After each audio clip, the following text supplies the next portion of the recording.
Last time I was here, I think, was the barbecue in the summer.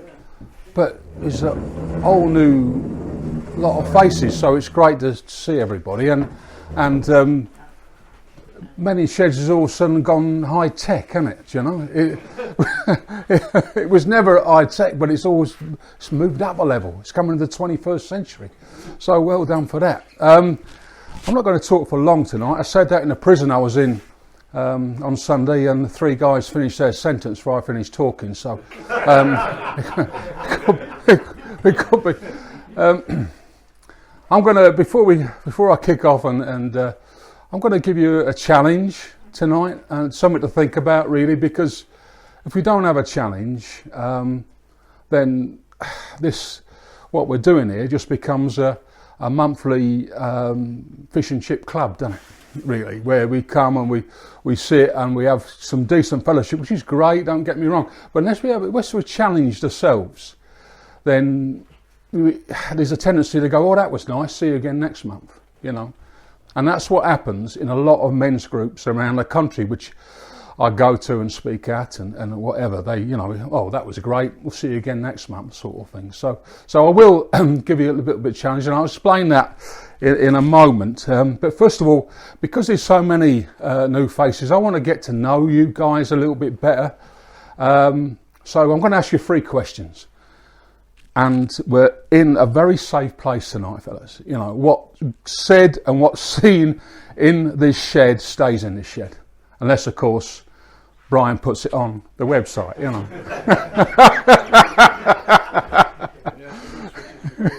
Yeah.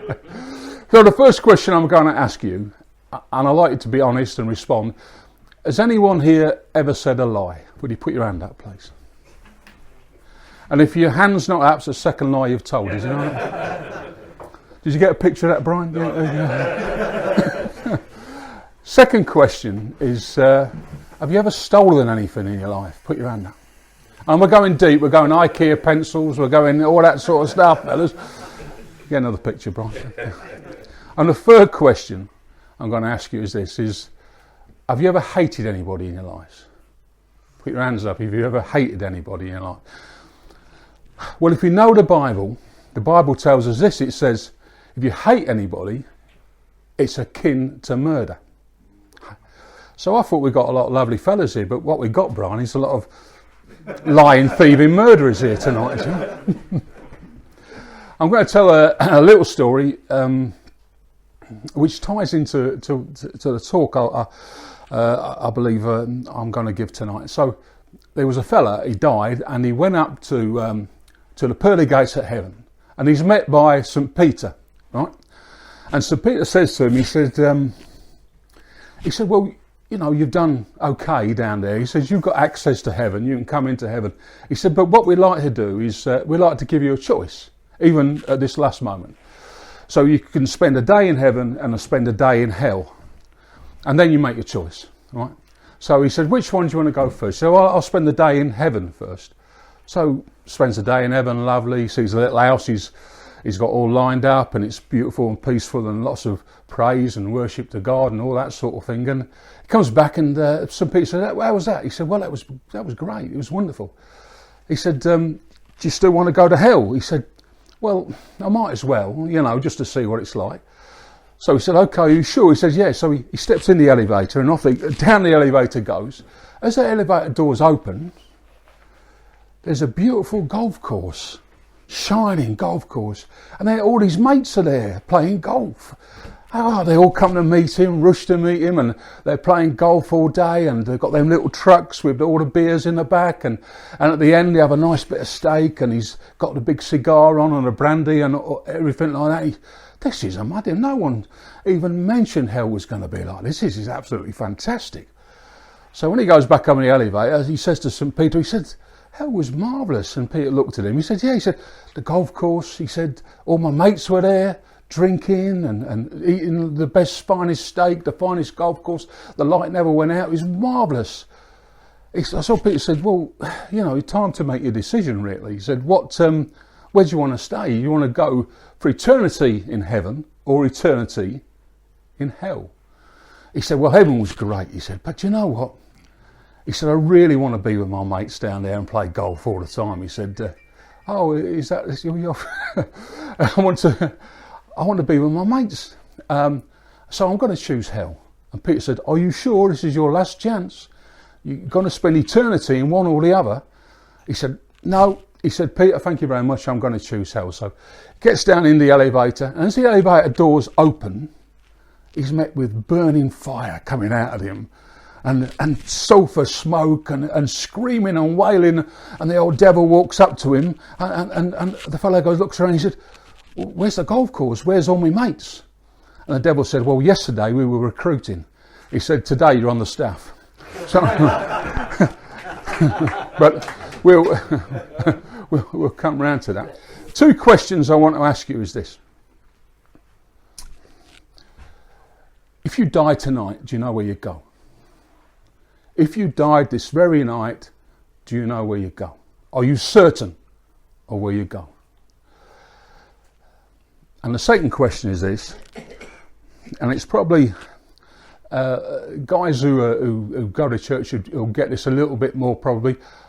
Are you, or do you want to be, a John 3:3 Christian? And I'll explain that later. See, I do a weekly podcast I do with a mate of mine. It's called #Christian Straight Talk. And we say it's where religion comes to die. So we cut straight through the nonsense, cut straight through all the religion, and just straight talk on subjects. And I do it with a mate of mine called Ben Cooper, who he looks after a church in Swanley in Kent. And Ben is a busy guy, and part of his remit is that he goes into hospices, the local hospice, which is down there in Swanley, and he's a chaplain, he's a hospice chaplain. And the biggest question, anybody ever guess what the biggest question he gets asked? Will I go to heaven? Well, yeah, pretty much, Chris. It's where am I going now? What's next? That's the biggest question he gets asked. Where am I going now? Where am I going now, Reverend? What's next, Reverend? And he tells a story of he's in the hospice, and a young lady comes up to him, and she said, oh, Reverend, she said, I'm a churchgoer, but my father's not, and he's in here, he's on his way out, he hasn't got long to go. And she said, I've tried my best to tell him about Jesus Christ, but there's been a barrier. I can't get through, just can't get through. He's not having it. Would you go and speak to him? And Ben said, yeah, of course. So he went along, found a guy, and started talking to him. And there was a barrier for Ben as well. The bloke said, look, it's too late for me. It's too late for me, he said. He said, I don't want to know all that stuff, all that Jesus stuff. He said, it's too late for me. Ben explained to him that it's not too late for anybody, because, and he mentioned the story of the 2 thieves on the cross who died with Jesus when he was crucified on the cross. And one turned his back, and the other one said, remember me. And Jesus said to him, didn't say to him, oh, you've got to be baptised. Didn't say to him, you've got to go on this 10-week course. He said, you'll be with me today in paradise. So he said that to him, and then Ben got up out of the chair and he said to him, see this chair here, he said, imagine that Jesus is sitting in that chair there with his arms open wide, waiting for you to come to him. And he said, all right, Reverend, okay. Ben walked away, and a couple of days later Ben was in the hospice again, goes to see the fellow, the bed's empty. The guy's passed away. He sees the daughter in the town, and the daughter comes up to him and he said, oh, I'm so sorry about your dad. And she said, yeah, he passed a couple of days ago.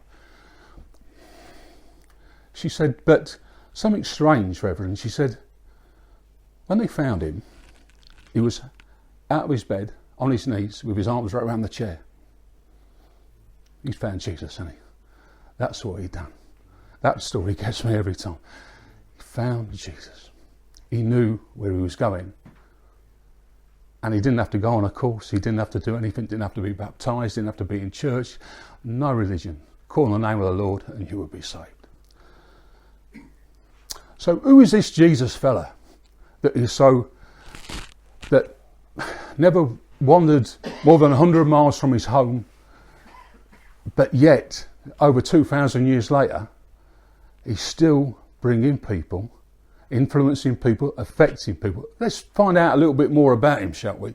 Because the way the world wants to see Jesus, they want to tell you he's this airy-fairy crutch, this airy-fairy guy that's wandering around with like long robes and all that sort of stuff, and he's all full of love and all that sort of thing. So let's have a look at his life, and we can look at it really through the Bible, because the Bible tells us all about him. But so he didn't have the greatest start to life, Jesus.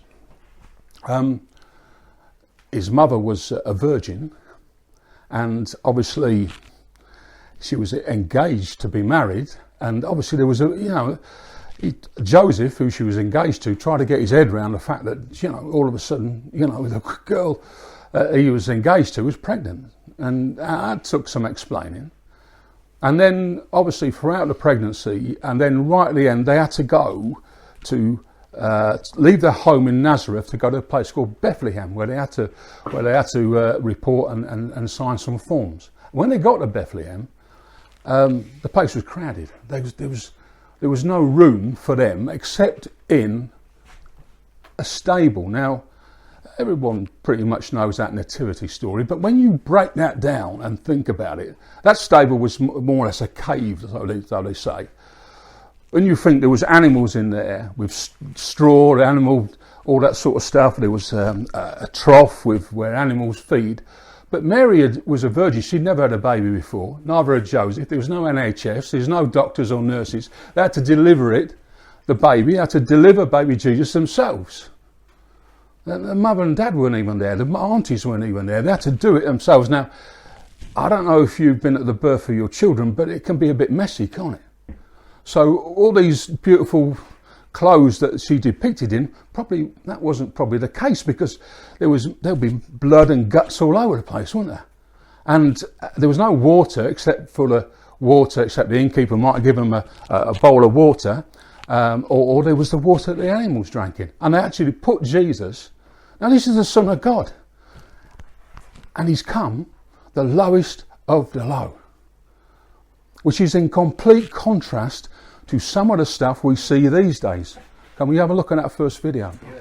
T.D. Jakes lives in a $5.5 million mansion in Fort Worth, Texas. You drive a wonderful car and you have a plane. How do you explain that? Joel Osteen lives in a $10.5 million mansion in Houston, Texas. So do you make any apologies for your grand piano? I really don't, Oprah. We just feel like this is God's blessing. Creflo Dollar lives in a $3.4 million mansion. If I want to believe God for a $65 million plane, you cannot stop me. Jesse Duplantis lives in a 35,000 square foot mansion. Jesse Duplantis, for example, lives in a 35,000 square foot parsonage. Kenneth Copeland lives in a $7 million mansion. Tyler's one of the greatest guys. He made that airplane so cheap for me, I couldn't help but buy it. But don't worry, these prosperity preachers need their private jets. This dope-filled world, and get in a long tube with a bunch of demons. Yeah, Jesus came in a stable, and these are Christian prosperity preachers. Yeah, just shows what a sham that is, doesn't it? I've seen Kenneth Copeland's. I've been out to Texas. I've seen where he lives. It's all unbelievable wealth, But Jesus was in a stable. Now, we don't hear much about Jesus. The Bible says he grew up to be a good child. We don't hear much about him till he went to, his parents took him to Jerusalem when he was about 10 or 12 years old, and then on the way out they couldn't find him. So they went back to Jerusalem. There he was teaching and talking to the religious leaders of the day, and they couldn't believe it. And then we don't hear much about him then until he's 30 years old and he starts his ministry. But what the Bible does tell us, it tells us that Jesus was a builder, he was a carpenter, he copied his father. He'd have hands probably like yours, Gavin, sort of rough and tough and all of that. That's what he. So if you was in Nazareth and wanted to, you know, a table mended, Jesus might have turned up. He wasn't wearing, in today's, he'd have been wearing a pair of denims, pair of toe tactors, wouldn't he? He'd have a work shirt on. That was the Jesus that he was. This is the reality of what it was. And when he went out and started getting his disciples together, because the Bible tells us he had 12 disciples, these weren't learned guys. These were just rough fishermen, workers, the same as he was. They were just workers. They weren't educated. If you had all their CVs, there's only one CV you'd tick, and that would be Judas. You know, that's the truth of it. And he did some amazing things. This Jesus, he did some amazing stories. You know, the first one was the water and wine, when he turned the water into. That was his first miracle. And then he had a lady with an issue of blood. She took his cloak, and she was cured. See, what Jesus did in his ministry, as he walked around, he didn't look at the outside of a person. He looked at their heart. He looked straight in at their heart. And he had a rich young ruler, they called him. And this is very interesting, because this story is in 3 of the Gospels. In the Gospel of Mark, it says Jesus looked at this rich young ruler and loved him. And this rich young ruler went to him and said, "What do I have to do to follow you, Jesus?" He said, Jesus said, "Well, you know the commandments." He said, "Love the Lord your God with all your heart." He said, "You know, don't commit adultery." He said, "Well, I've been keeping those all my life." And Jesus knew his heart. So he said this. He said, "Go back, sell everything you've got, give it to the poor." And the richer man goes, "Oh, I can't do that." Because he loved the money more than he loved God. Because Jesus knew his heart. If the fellow had gone, "Yeah, I'm going to do that," Jesus, well, I didn't, you know, "You don't have to do that. I was just testing you." You know, that's what he probably would have said. And then there was another fella. He just calmed the sea, Jesus. They was going across the sea with all his disciples in the boat. And the sea was rocking, and it was wavy, and it was stormy, and Jesus was asleep. And the disciples at that time, they panicked. But Jesus calmed the sea. And they went, "Well, what manner of guy is this who can even calm the sea?" So they weren't sure of him even then. But when they landed, he says, as soon as they landed, this fella, demon-possessed man, rushed at them out of the tombs, it said, and shouted out, "Jesus, what do you want with me?" And it wasn't the man speaking, it was the demon speaking with inside him. Well, Jesus said to him, he said, "What's your name?" He said, "My name's Legion, because we are many." So the demons were speaking back. Now, does anyone know how many men a Roman legion was? Sorry? It was 3,000 to 6,000. Yeah, you're right. So he had 3,000 to 6,000 demons inside him, this fella. Unbelievable, isn't it? And so Jesus ordered them to come out, but the demons spoke to him and said, "Don't send us away. Send us into those pigs." There was a big herd of 2,000 pigs. They didn't want to go back to hell, these demons. So that's how bad hell is, isn't it? The demons didn't want to go back. They were free. So Jesus sent them into the pigs. The pigs went berserk, jumped into the sea, all died, and they chased Jesus away. And then there was another story. And this one really is really important, I think, this story. Jesus is on the road to Jericho. By this time, he'd amassed a big lot of followers, because they were all following him, wanting to see him do this, that and the other. All the different signs and wonders. They wanted to see him do that. And on the side of the road, there's a blind man called Bartimaeus. And he was blind, so he couldn't see Jesus, but he knew in his spirit that Jesus was walking by. Bartimaeus knew that Jesus was passing him by. And he thinks, "I've got to call out, I've got to meet Jesus. Because if he goes, he won't be passing by again." And that's important. Jesus was passing by. And he called Jesus, Son of the Most High God, and all the people around him, all the yes men around him, because that's what you get when you've got a bit of notoriety, you get a lot of yes men around you. They all went, oh, don't worry about him, he's only blind Bartimaeus. But Jesus went, no, because he knew his heart. He said, come to me. And here's the thing, it says in the Bible, Bartimaeus jumped up, dropped his cloak. Now, he's a blind guy. Now, he's a beggar. That's how he made his living. So his cloak and his coat would have been really vital to him. But at that moment in time, he didn't care. He dropped his coat, like he was embracing a new life, really. Ran to Jesus. And Jesus said something very interesting. And he said this to all people that came to him to want to be healed. He said to him, what do you want me to do? Because Bartimaeus made his living from begging.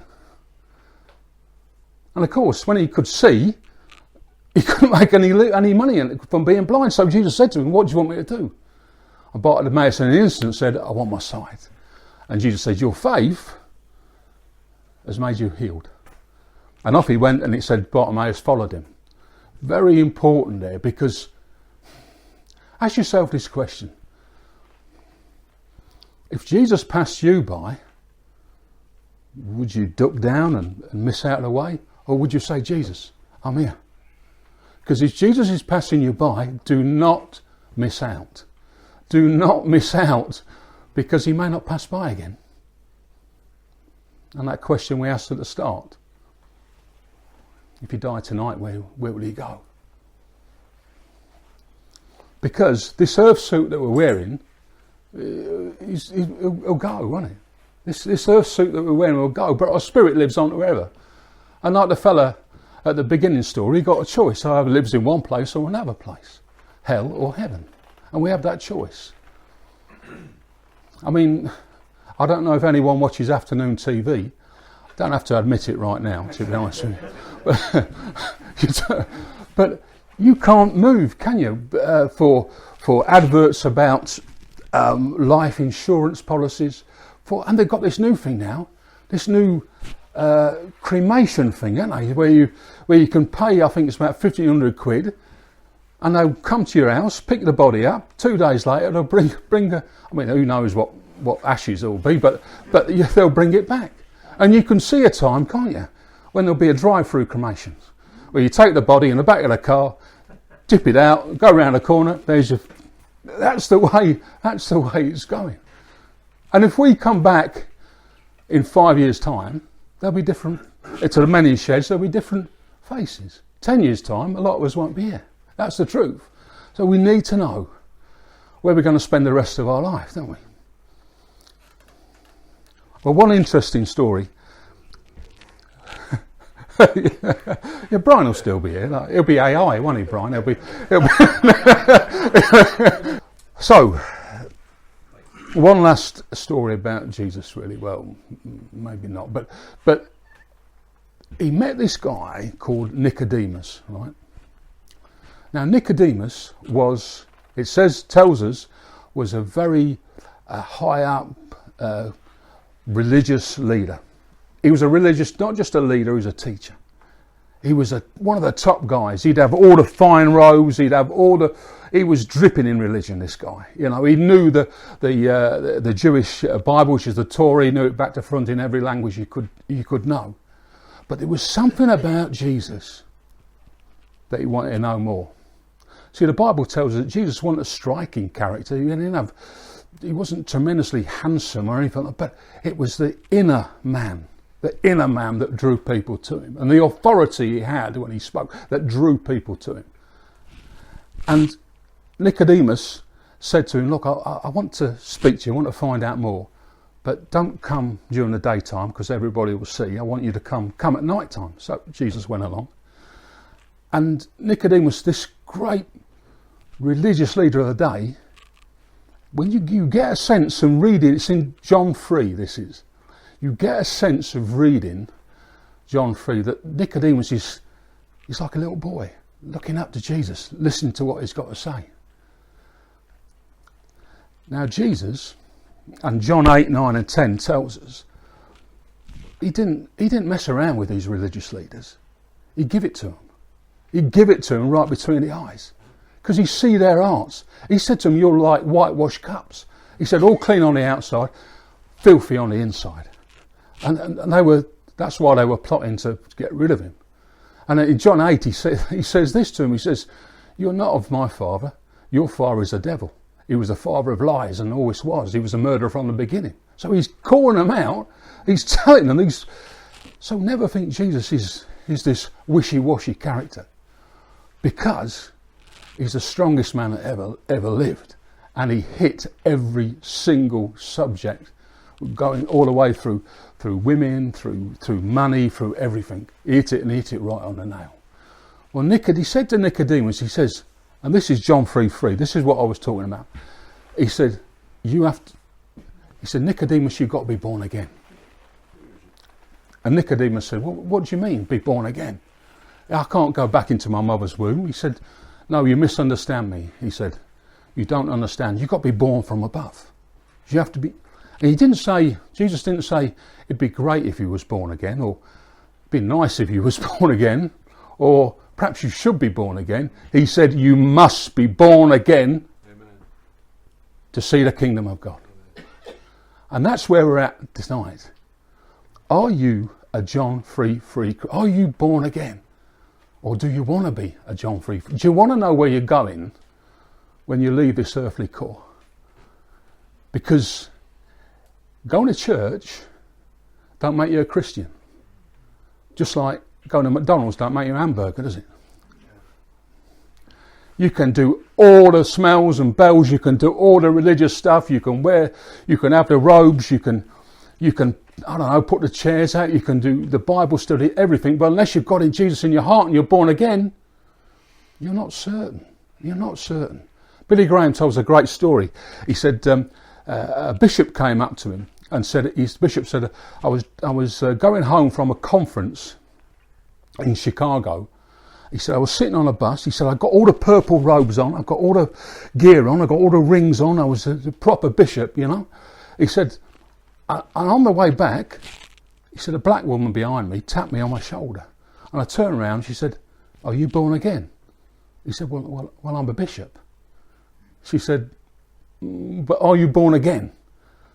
He said, that night, he said, I got in. He said, I got the Bible out. I read John 3:3. I got that on my face and cried my eyes out. Because it was all about religion, not about relationship. We're talking about a relationship with Jesus Christ. So what does being born again mean? What do we have to do? It's quite simple, although it can be quite difficult. We have to surrender to Jesus. We have to give him all our rubbish. And don't ever think you're not good enough. Don't ever think you've got too much stuff going on. Don't ever think, oh, I'm all right. I'm living a nice life. Like Brian said, I'm a good guy. You can't get to heaven by being a good guy. The only way we can get, Jesus said it, is through being born again in the kingdom of God. So what we do, and this is a great deal, it's better than a buy one get one free, it's better than Black Friday, Blue Monday, Cyber Tuesday, whatever you want to call it, because we take our rubbish, we dump it at the foot of the cross of Jesus Christ. And what does he do? He gives us a new life back. But what do most of us do? We go, yeah, I want that new life, Jesus, but you can have that, but I'm hanging on to this. That's what most of us do, and we all do that. So that's when he goes into saying to us, you've got to work this out. You've got to pick up your cross daily, which means we've got to work it out. I was doing something with a group of guys in Southend, and one guy said, do you know what? He said, I want to confess lust, because he said, it's a big thing in my life. He said, but I like lust, so I'm going to hang on to it. That's what we're like, isn't it? That's what we're like. And I had a thing with anger some time ago, well, all through my life really, and I thought I got rid of it, and then something happened, family thing happened, something happened, I erupted And my two boys were there. They said, when we see you like that, we know to keep out of the way. And I thought, Lord, where's that come from? And I got the feeling it was, you're hanging on to that bit of anger just in case you might need it. Just in case you have a run-in with a white van man going, you know. you know. But that's what we do, isn't it? We just hang on to a little bit. But Jesus said, bring it all to me. Bring it all to me. And so what we do, if we're not careful, we carry a rucksack on our backs full of pride, full of ego, full of rubbish, full of shame, full of anger, full of pornography, and we're carrying it around. That rucksack's getting heavier, and we're not getting any better because that rucksack is bending us over. And then Jesus says, got a big pair of scissors, he says, come to me, and he cuts the straps and the rucksack falls down and we're free. That's what he's offering us. That's what it means by entering into a relationship with Jesus Christ. That's what John 3:3 is. And born again. So, I don't know where you are today. I don't know where it is, where you are in your life today. But I'm asking you this. If you're not certain of where you're going, don't let pride, don't let ego, don't let anything stand in the way. Just give it to Jesus. Give it to Jesus tonight.